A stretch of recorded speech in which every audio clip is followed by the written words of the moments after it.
Damian. And I'm Billy, and we are here on Bourbon Street, hanging out in the Big Easy before Wizard World New Orleans Comic Con. And before the con is on, we're going to check out some really cool things here in New Orleans and share them with you. Yeah, I'm going to go to Underground Media Comics, check out some of the cool stuff they got there. I'm going to go to the original coffee shop, the Cafe Du Monde, to get some beignets. Ooh, and then we're going to go to one of New Orleans' oldest cemeteries that's supposedly haunted. Ooh. Come on, check it out with us.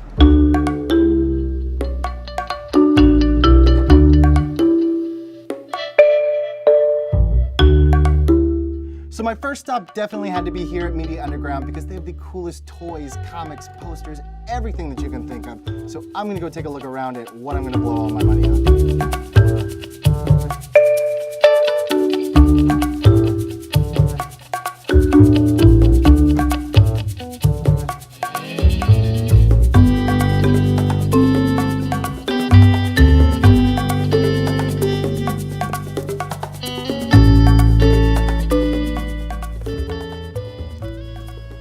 Avengers World.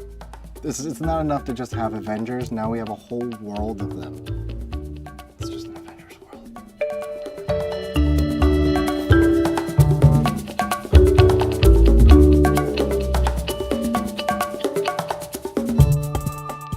I absolutely love this.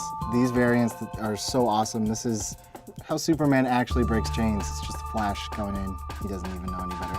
And this is pretty cool. If you want to get a whole series of comics, like right here we got Original Sin, they packaged all 1 through 8. So you can actually take all 8 issues all at one time instead of having to search around for them. You get the whole storyline. Very cool, very convenient.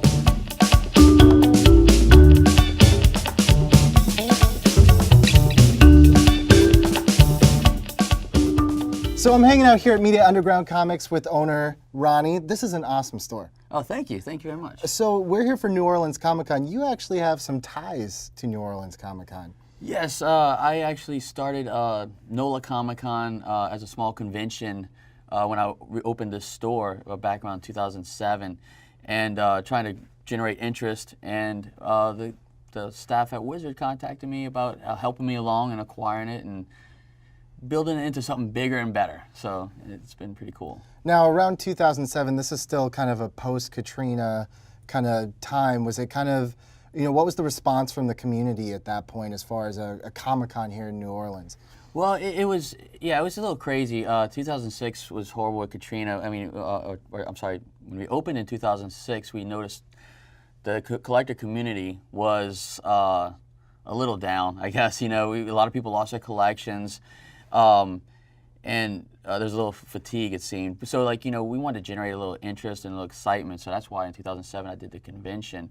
It did generate a lot of buzz, and it brought a lot of people back into it that had kind of sworn off collecting after losing so much. And so it was a very interesting time. It did help boost things in the community. Yeah, so in a way it kind of was like almost a renaissance of geekness here in New Orleans. Right. So have you seen that now that the Comic-Con has come, it's getting bigger every year, that there's kind of maybe a population of New Orleans that maybe before weren't so into Comic-Con, but now maybe have gotten more into comics and everything pop culture? Oh, definitely, without a doubt. Wizard World has brought in so many people.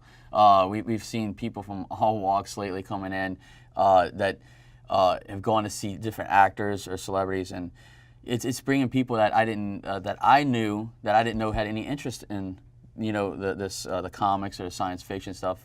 Never even walked into my store. Friends of the family that I see at the convention out of the blue and walk up to me. So it's definitely bringing in a lot of new people. Yeah, there's a little something for everybody. Yeah, definitely. And it seems like with pop culture now, especially with comic books, because of, you know, films like Guardians of the Galaxy and, you know, Justice League coming out, that it's almost starting to become mainstream. Have you seen people coming in here like, oh, I just saw Guardians of the Galaxy, what do you got for me? Oh, yeah, definitely. Yeah, we have people coming in, where did all this start, and, you know, where are these characters from? Especially Guardians of the Galaxy, a lot of people weren't familiar with those characters. So it's introducing people into all new books, which is really nice, because it kind of expands the line for us, and, you know, people are picking up things they never did before. So a lot of questions, and we always have a lot of, you know, books for them to you know, help break them into it. Now, as I'm looking around, I see 1,000,010 things that I want to spend all of my paycheck on. What are some of the coolest things that you've got here for me? Oh, well, I've got some really cool books if you'd like to take a look at. Let's go check it out. Sure. Okay, is this what I think this is? Because this looks pretty amazing. This is, these are #1 editions of some of the greatest Marvel books ever. Wow. Some iconic covers, X-Men #1, Fantastic Four #1, and Daredevil #1. I can't believe I'm actually seeing these pieces of history like right here before me. So how did these even get into your hands? Well, sometimes we're lucky enough that someone comes in with one of these gems and we can buy it outright. With this, I'm actually working a deal with a collector who has acquired many of these books and is constantly upgrading, and I am just working with him through a partnership to move his part of his collection. These are absolutely incredible, and these will be on display at the convention. Yes, we'll have those there this weekend. And I'm sure these are worth a little bit more than just something off the rack today. Yeah, it definitely takes like a committed collector to buy these. Honey, we're not paying rent this month. We're just gonna live with your parents because I think these are incredible, and I might just have to take one. But you'd be super cool with it too. So. Yeah, I mean, come on, who needs a house when you've got Fantastic Four #1? This is where it all started. When you're uncomfortable, just look at the cool book. I mean, you kind of almost feel like an Indiana Jones of collectibles. Do you ever feel that way? You're like, the Holy Grail. I have had those feelings often, yeah. Sometimes it's not even a very expensive book. It's just that book that's so hard to find. It's not always about the value as much as I need this one book that's for some reason eluded my collection. And yeah, it's fantastic. You just turned into the Gollum of collecting. Yeah, right. It's mine. Yeah. All right, well, before I blow all of my rent money on your stuff here, because you have so much cool stuff, we're going to go check out the rest of the Big Easy. So thank you so much, Ronnie. I will see you this weekend, and you hold one of those for me. All right, yeah, I'll put one aside for you. Thanks.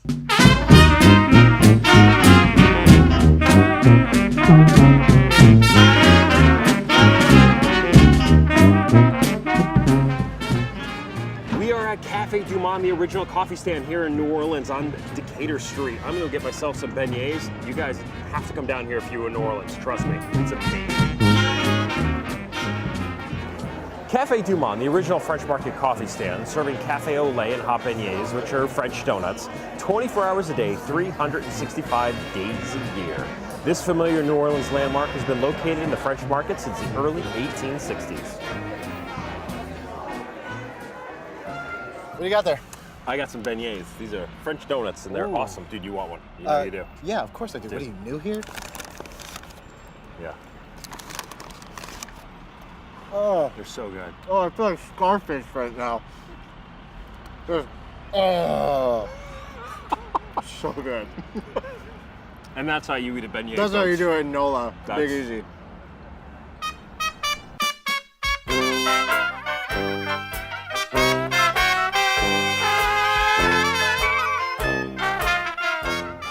So now we're here at St. Louis Cemetery #1. Now this is one of 3 old Roman Catholic cemeteries here in New Orleans.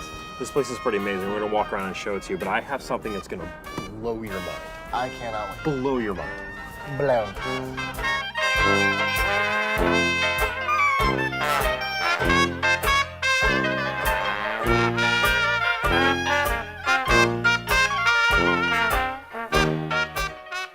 As you can see, all these graves are above ground vaults. Most were constructed in the 18th century and 19th century.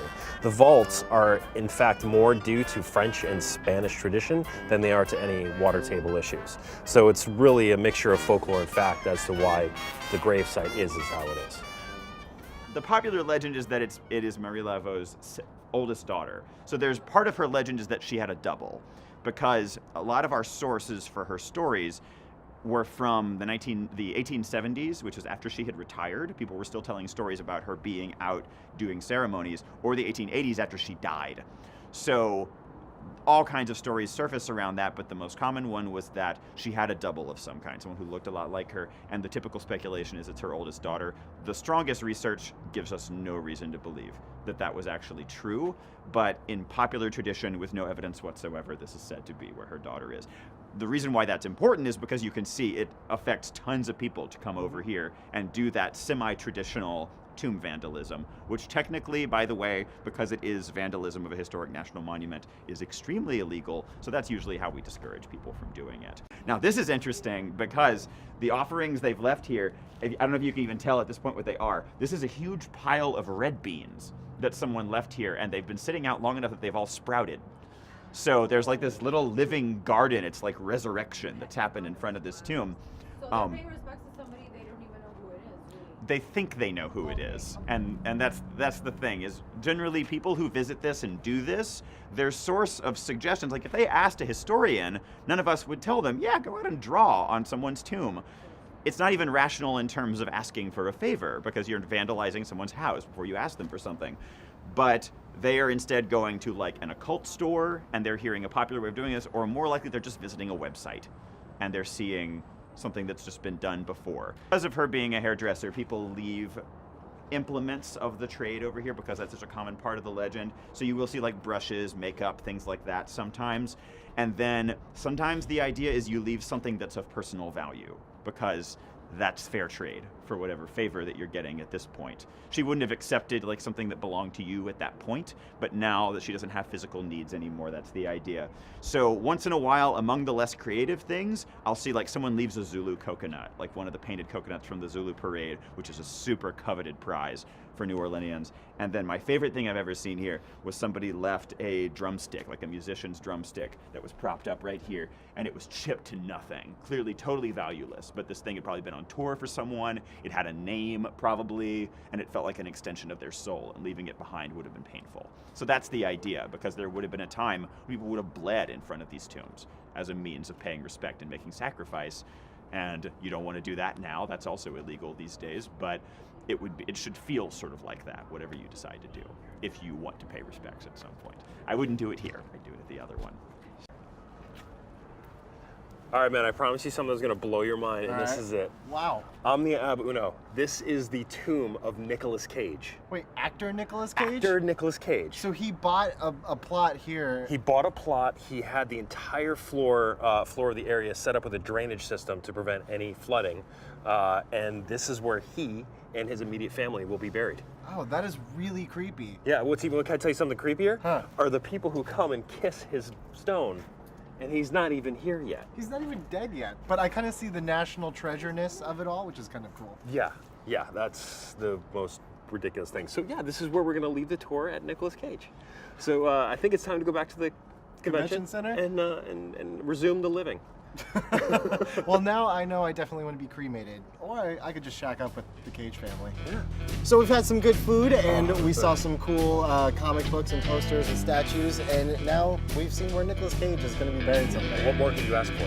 It's definitely going down the Big Easy, and now it's time for New Orleans Comic Con. I'm heading to the con. I'll see you guys there. See you guys around the con.